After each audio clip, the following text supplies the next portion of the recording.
அனைவருக்கும் வணக்கம். நம்ம எங்க வந்திருக்கோம் அப்படின்னு பாத்தீங்கன்னா தென்காசி மாவட்டத்துல முத்தாரம்மன் கோயில். இது எங்க இருக்கு அப்படின்னு பாத்தீங்கன்னா நடுப்பல்குல இருந்து ரொம்ப பக்கம்.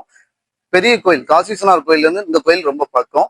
முத்தாரம்மன் சிறப்பு ரொம்ப இருக்குது. இந்த மாவட்டத்துல எங்களுக்கு இந்த அம்மன் ரொம்ப விசேஷம். இங்க முளைப்பாரியும் பூக்குழி திருவிழாவும் ரொம்ப விசேஷமா நடக்கும். முத்தாரம்மனுக்கு பாத்தீங்கன்னா ரொம்ப விசேஷம். இது ஆடி மாசம். அதுவும் இந்த அம்பாளுக்கு கூழ் காய்ச்சி வெள்ளி செவ்வாய் இந்த நாட்கள்ல நீங்க வீட்டுல கூழ் காய்ச்சி இந்த அம்மனை நினைச்சு நீங்க வீட்டுல வணங்கினாலே போதும்.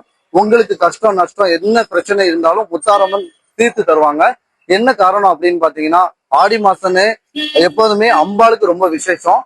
முத்தாரம்மன் பாத்தீங்கன்னா சித்திரை மாசம் அப்ப எல்லாருக்கும் பாத்தீங்கன்னா சூடு அந்த டைமிங்ல அம்மம்லாம் நிறைய பேருக்கு போடும்.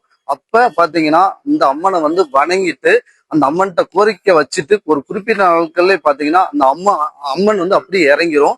இந்த கூழ் காய்ச்சி நம்ம குடிக்கும் போது நம்ம உடம்புல எவ்வளவு நோய் இருந்தாலும் தீரும். அதுல பாத்தீங்கன்னா கூழ் காய்ச்சும் போது அந்த அம்மாளுடைய கூழை நிறைய பேர் குடிச்சு குணமாயிருக்காங்க.